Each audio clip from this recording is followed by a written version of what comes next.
Hi YouTube, Timothy Unkert here. In this video I want to talk about loops in the Dart programming language.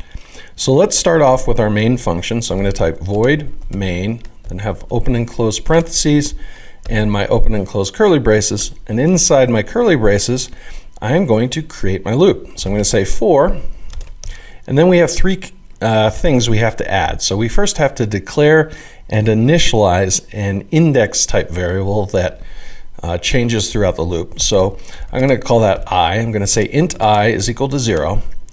Then we have to have a condition for which the loop continues running while this condition is met. So I'm going to say while I is less than 10, keep this loop running. And then we also have to increment I. So I'm going to do I plus plus, and what that's going to do is it's going to increase the value of I by 1 each time through the loop. Then I have open and close curly braces, and now I have the code that can be run within the loop. So what I'm going to do is I'm going to print, and I'm going to use some string interpolation here. I'll do a $ in curly braces, and I'll just do I plus 1 because we started with I as equal to 0, and I'm going to say iteration through the loop. So it should start with 1 and go up to 10 iterations through the loop. I'll put a semicolon at the end there. And now let's run this. So you see 1 iteration through the loop, 2 iterations through the loop, 3 iterations through the loop, so on and so forth, all the way up to 10. Then the condition is no longer met and the loop stops. Okay, so that's a for loop. We also have while loops. So with a while loop, the while loop will run while a certain condition is being met. Again, I'm going to create an indexing variable, but I'm going to do that before I start the while loop. So I'm going to say int I equals 0, and I'm going to say while I is less than 10.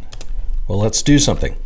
Let's just print the value of I using string interpolation. Okay, if I run this as is, we're going to get an infinite loop, and let me show you that. So I'm going to run the program. And I is always going to be equal to 0 because we're not incrementing it. Okay, so you can see here it's just kind of scrolling down. I'm going to hit Control C to break out of this loop.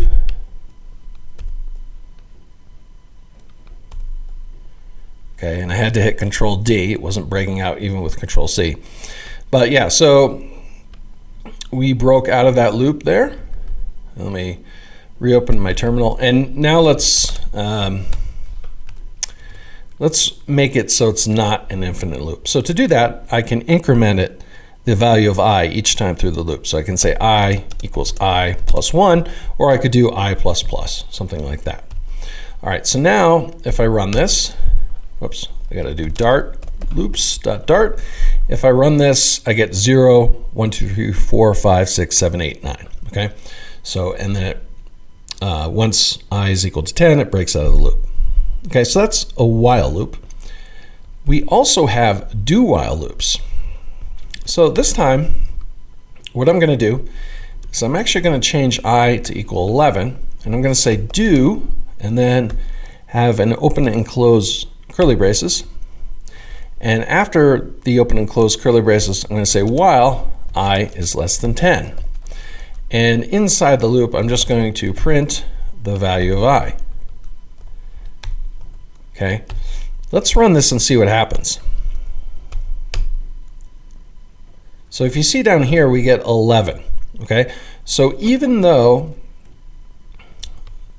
the condition of this do while loop was never being met, the loop ran once. So with a do while loop, it will run once no matter what. It'll run multiple times if the condition is being met. So let's say I is equal to 0, and then we increment I each time through the loop. If we do that, let me clear this out and run it, we're still going to get the same result as the while loop. But with the do while loop, again, if I say like I is 25, right? So there's no way I is less than 10, and we run it, we still get 25. We still get that one time through the loop. So if you want the loop to run at least once, use a do while loop. Okay. All right, I also want to talk about break and continue.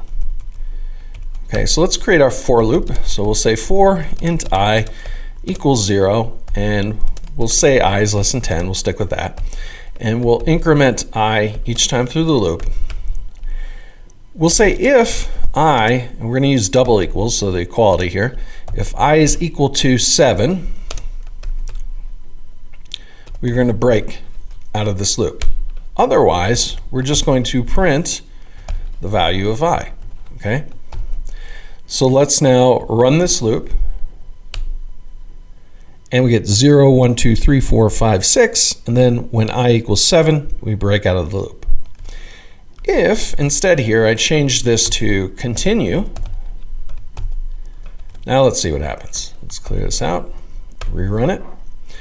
And we get 0, 1, 2, 3, 4, 5, 6, skip over 7, we get 8 and 9. So why is that happening? Well, when we hit continue, when I is equal to 7, hit continue, it just jumps back to up to here and adds 1 to I and then continues through the loop. So I equals 7, it jumps up to here, I is equal to 8, it skips over the if condition and prints 8, but it never prints 7. Okay. I also want to talk about for each loops. So let's create a list. And I'm going to create a list of names. I'm going to call it my names. And I'm going to say Tim, Sean, Aaron, Matt, Joe, and Ben. And what we'll do now is we'll say my names dot for each, and then we'll have open and close parentheses, and we have to have a semicolon at the end here. And then inside of that, I'm going to create some more parentheses. I'm going to say name, and I'm going to do an equal sign and a right arrow. And what I'm going to do is print the name variable. So for each item, we're going to create a variable for the item called name, and then we're going to print that name. Okay. So let's run this. And we get each name: Tim, Sean, Aaron, Matt, Joe, and Ben.